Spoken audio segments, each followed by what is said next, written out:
Oke, sebelumnya Assalamualaikum warahmatullahi wabarakatuh. Selamat pagi, grade 9. Apa kabar hari ini? Baik. Ada yang tidak masuk hari ini? Tidak lengkap ya. Oke, hari ini Teacher Dewi masuk di sini, kita mau pembelajaran informatika.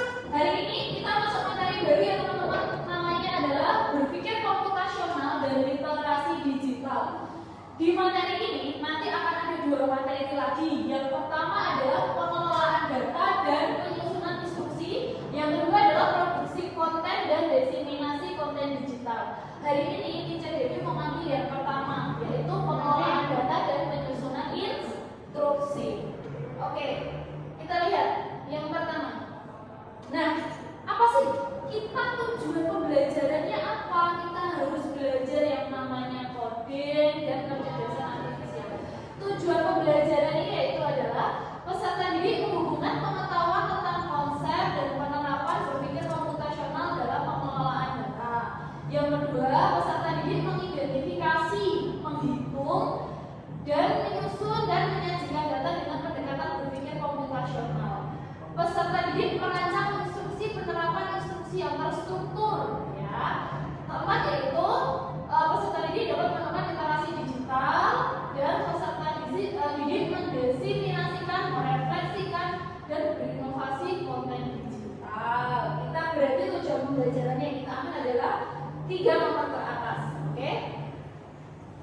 Nah, yang pertama pengelolaan data dan penyusunan instruksi. Dari tadi Teacher Dewi menyampaikan berpikir komputasional. Sebenarnya apa sih itu berpikir komputasional? Ada bisa bacakan untuk Teacher Dewi? Satu? Ada bisa bantu? Salwa, Kansa? Oke, Kansa.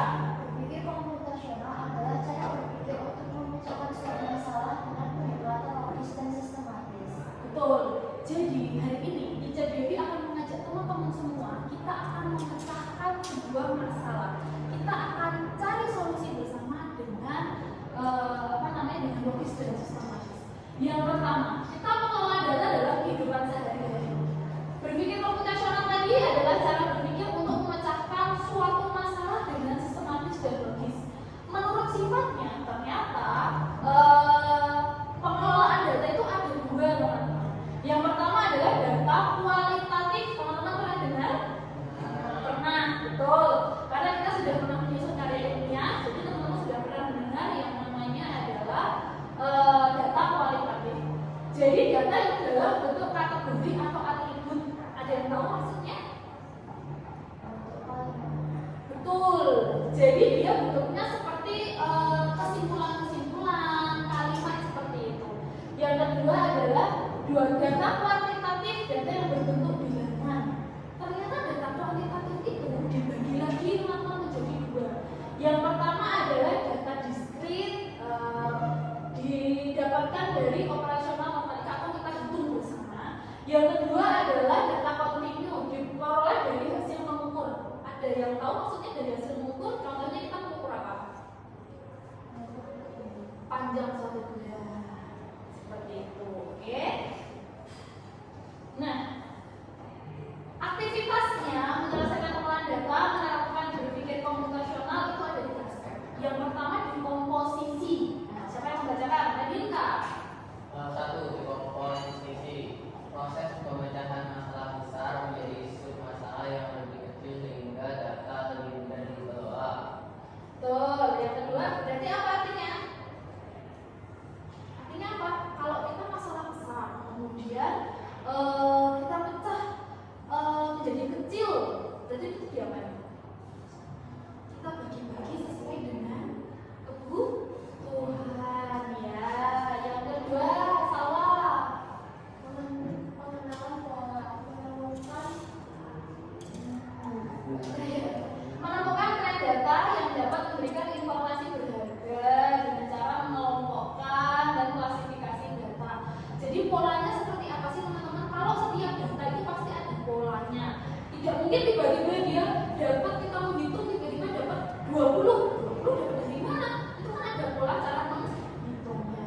Yang ketiga, siapa yang mau bantu? bantu? Oke, Profit kalau gitu. Ya kan nggak? Nomor 3. Informasi yang berbasis pada data pendidikan mengabaikan data yang tidak relevan dalam pengolahan data tersebut. Betul. Berarti setelah kita di posisi ini kita punya masalah yang besar. Masalahnya apa teacher? Mau kita pecahkan. Nanti kita pecahkan sama-sama ya. Yang kedua adalah pengenalan pola. Polanya, oh ternyata ini masalah besarnya. Masalah itu dapat dari mana? Itu pasti ada polanya tiba-tiba kenapa bisa jadi besar. Tentu saja. Kemudian kita abstraksikan, kita sederhana, kita ambil poin-poin yang pentingnya saja. Seperti itu ya teman-teman kalau mau pengelolaan data. Selanjutnya adalah penyusunan instruksi. Penyusunan instruksi adalah tahap akhir dalam pengelolaan data sehingga bisa membantu mengambil sebuah keputusan yang kita lakukan adalah analisis waktu tempuh yang melibatkan beberapa komponen utama. Jadi kita mau mengambil contoh, kita mau bikin kasus yang namanya waktu tempuh. Teman-teman dari rumah ke sekolah butuh waktu berapa menit? Waktu 20 menit. 20 menit dengan kecepatan Rata-rata biasanya 60 kilo. 60 kilo. Ada yang lain? Ada yang rumahnya jauh sekali? Abbas, berapa menit Abbas dari rumah ke sekolah? Sebentar. Sekitar 17 menit. Oke, dengan kecepatan rata-rata. Berarti Abbas dari rumah start jam berapa? Kalau hari biasa itu biasanya jam 7. Nanti jam 7 kamu berjalan berapa menit? Soalnya berjalan sekitar 5 menit, 6 menit kan masih lama merah perlihat.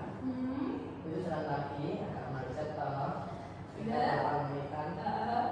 Nanti jalan lagi, lampu merah lagi, ini masih jalan lagi. Oke. Kamu berarti setelah perjalanan kena lampu merah berapa kali itu ya? Kamu berhenti. Oke. Nah, sekarang dari ini teman-teman, kita akan mencari dari teman-teman itu tentang jam berangkat sekolah jam berapa kecepatan teman-teman. Kita akan bisa menentukan apa teman-teman? Waktu tempuh berapa, kemacetannya berapa, istirahat berapa. Oke, kita coba teman-teman kita dari sini mau mengenalkan yang namanya ini goblok. Silakan dibuka. Untuk Areta. Nah, ini konsep ya, boleh dicoba ya Areta ya. Tapi itu ini namanya, perhatikan Areta, ini namanya adalah kopling ya.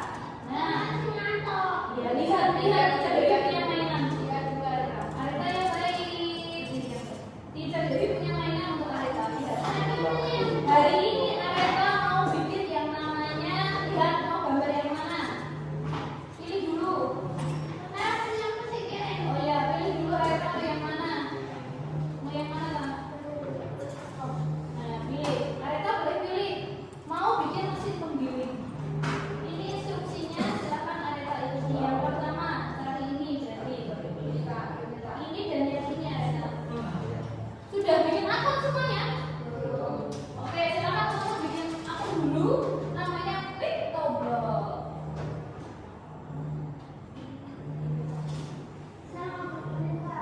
Yo, pilih yang blog ya. Setelah itu ya teman-teman ya.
Biasanya, teman-teman perhatikan, biasanya bloknya itu sesuai dengan warnanya yang ada di sini.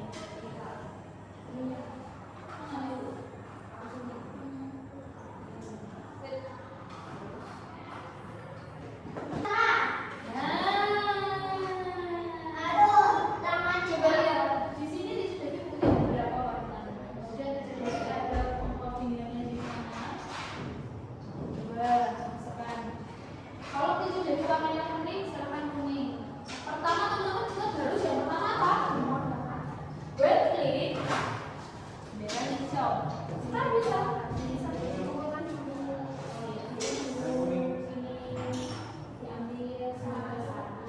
Kalau tisu dari itu kebetulan English ya. Kalian mau dulu di Inggris juga boleh, bagian bola dunianya. Nah, silakan.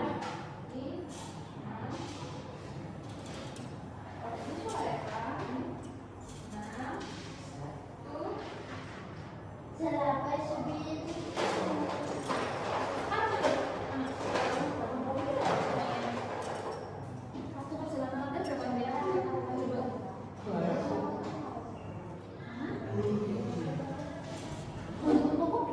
Berapa kilometer ya? Kilometer ya, kilometer. Iya, kamu berapa kilometer dari sekolah? Boleh coba. Itu jadi cuma 1 kilometer. Tapi berapa kilo, Rafif?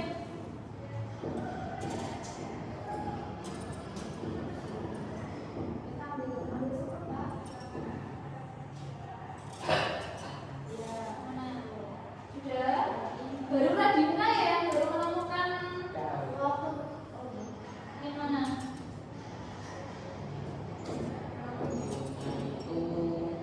Hasilnya berapa? Iya, berapa menit hasilnya? Iya, waktu perjalanan adanya belum diisi. hasilnya apa? Coba lihat. Hasilnya mana?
dari waktu Radinda yang baik. Gimana kesimpulannya? Teacher Devi mau bikin kesimpulan. Radinda bisa bantu Teacher Devi menuliskan kesimpulan di sini. Silakan Radinda. maju Iya dong, tuliskan di sini dong. Sini. dan tahu Ayo coba kesimpulannya apa? Tadi kamu udah mau bikin kesimpulan. Cepet, bantu dulu. Kesimpulannya apa? bukannya tulisnya Kesimpulannya apa?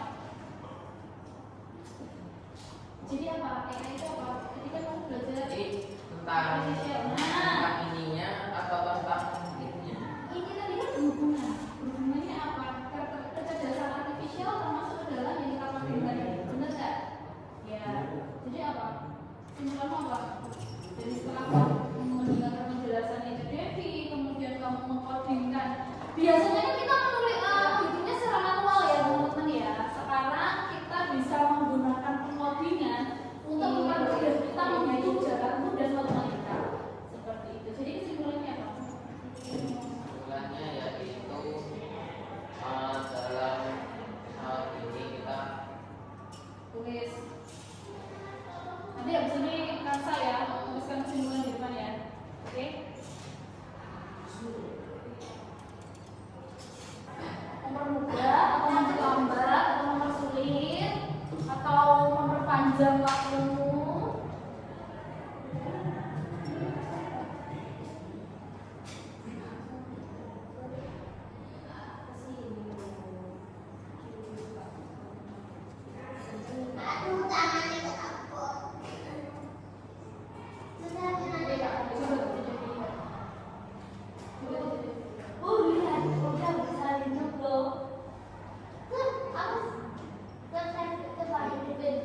Jadi teman-teman, Areka juga sudah buat apa ini namanya tadi? Mesin giling. Jadi kita sama-sama belajar dengan Areka. Areka itu juga belajar mengkodingan. Kita juga belajar mengkodingan. Areka kita diferensiasi dia harus berpikir logis dan kreatif dengan menggunakan apa namanya ini blok ya namanya ya. Apa namanya blok? Blok. Dicoba Reka. Dilanjutkan dulu. Sudah kesimpulan dari Radinka bahwasanya dalam teknologi ini kita dapat mempermudah kita dalam hitung waktu tempuh. Oke, ada yang lain? tuh yang lain Kansa? Coba sini Kak.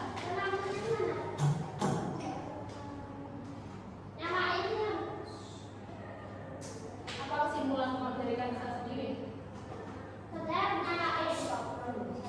Oke, coba tulis saja, it's okay. Bisa? Teman-teman ini bisa sudah? Oke, nanti kita lanjutkan lagi ya.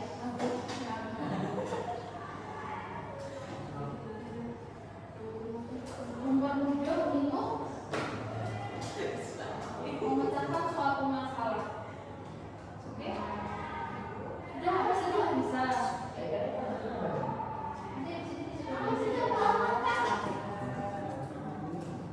Sudah Kansa, menurut Kansa kesimpulannya adalah mempermudah untuk memecahkan suatu masalah dengan teknologi yang sudah berkembang.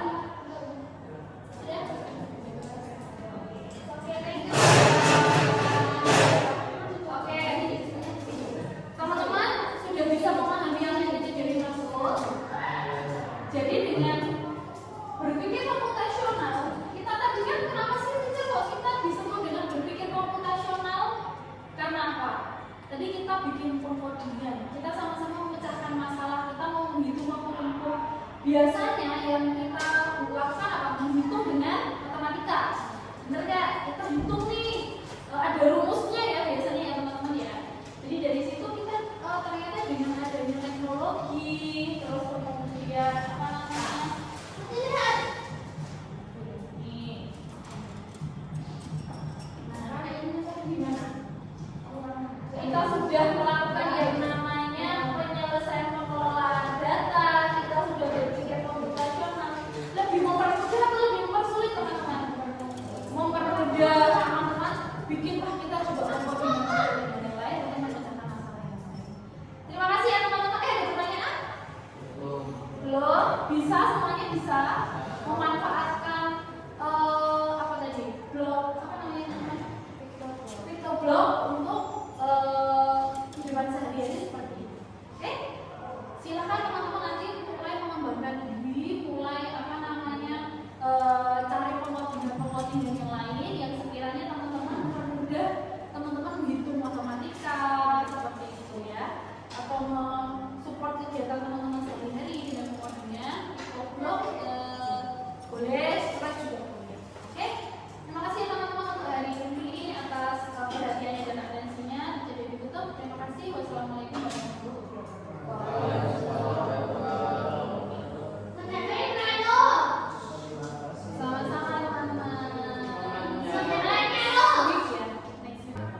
ini diambil dulu, pasang sini. Penjalnya itu. Ya.